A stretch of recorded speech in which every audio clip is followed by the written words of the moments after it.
Yes, in many homes, an air-to-water heat pump can replace a gas boiler, but it should not be treated as a simple appliance swap.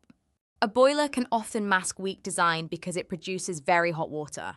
A heat pump performs best when the whole heating system is designed to work efficiently at lower flow temperatures.